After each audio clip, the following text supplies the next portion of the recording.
पाठ 13 शिक्षा का महत्व। अक्षत अपने माता पिता के साथ गांव में रहता था। उसके पिता गांव के संपन्न किसान थे। सभी गांव वासी उनका बहुत सम्मान करते थे। गांव में हरे भरे खेत दूर दूर तक लहराते थे। नदी का निर्मल जल तथा पेड़ों की ठंडी ठंडी छाया गांव के वातावरण को सुहावना बनाती थी। चारों ओर हरियाली थी, मगर उस गांव में विद्यालय नहीं था। बच्चे नदी में तैरते और दिन भर इधर उधर घूमते रहते थे। अक्षत की माँ को बच्चों का इस तरह घूमना फिरना पसंद नहीं था। अक्षत के माता पिता ने इस बारे में खूब सोच विचार किया। उन्होंने अक्षत को शहर में पढ़ने भेज दिया। शहर में अक्षत छात्रावास में रहता और वहाँ के सभी नियमों का पालन करता। वह पढ़ाई लिखाई पर भी खूब ध्यान देता। धीरे धीरे वह सभी अध्यापकों की आंख का तारा बन गया। माता पिता भी उसकी योग्यता को देखकर फूले न समाते थे। शिक्षा पूरी करके अक्षत गांव आ गया। अब वह उच्च शिक्षा विदेश में जाकर प्राप्त करना चाहता था। पुत्र की इच्छा को जानकर माता पिता ने भी हामी भर दी थी।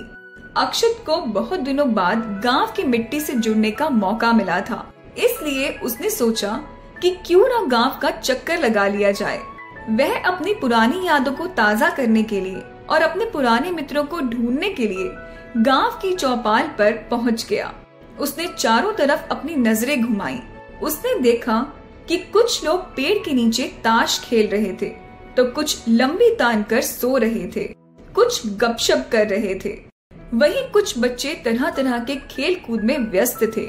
उसने एक बच्चे से पूछा, दोस्त, क्या आप लोग विद्यालय नहीं जाते? बच्चे ने उसे हैरानी से देखते हुए कहा, भैया, इस गांव में विद्यालय नहीं है। अक्षत उसकी बात सुनकर चुप हो गया। तभी उसका बचपन का मित्र सुरेश दिखाई दिया। सुरेश ने उसे देखते ही गले लगा लिया और पूछा, अरे अक्षत, तुम कैसे हो? अक्षत बोला, मैं तो ठीक हूँ सुरेश, लेकिन तुम अपनी बताओ, तुम आज विद्यालय क्यों नहीं गए? नहीं भाई, बस एक बूढ़े मास्टर साहब हैं जो बच्चों को थोड़ा बहुत पढ़ना लिखना सिखा देते हैं। मैं भी उनसे पढ़ना लिखना सीख गया हूँ, सुरेश ने बताया। अच्छा, चलो घर चलो, वहीं बैठकर कुछ बात करते हैं, अक्षत ने सुरेश से कहा। दोनों घर की ओर चल दिए। अक्षत ने उस दिन सुरेश से खूब बातें की। सुरेश के जाने के बाद अक्षत गहरी सोच में डूब गया। अगले दिन सुरेश के साथ अन्य शहरी मित्र भी आए। सबने मिलकर गांव के बारे में बातें की। अक्षत ने गांव के विकास का एक सुझाव सबके सामने रखा।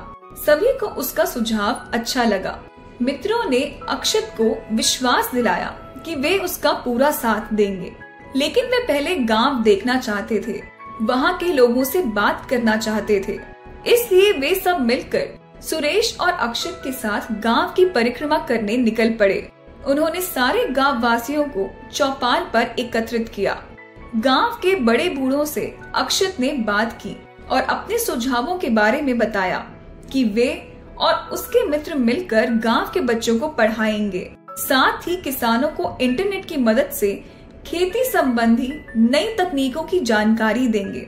उनका प्रस्ताव सुनकर सभी गांव वासी बहुत प्रसन्न हुए।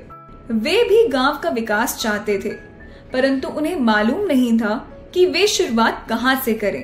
अक्षत की पहल ने उनमें उत्साह भर दिया था। गांव वासियों ने अक्षत को भरोसा दिलाया कि वे इन कामों में उसका पूरा साथ देंगे। कुछ सप्ताह बाद ही गांव का रंग रूप बदलने लगा था। चौपाल के पेड़ पर अब ब्लैक बोर्ड लगा दिया गया था। अक्षत अपने मित्रों के साथ वहां बैठकर बच्चों को पढ़ाने लगा। उसके इस काम में बूढ़े मास्टर जी भी उसका सहयोग देने आ गए थे।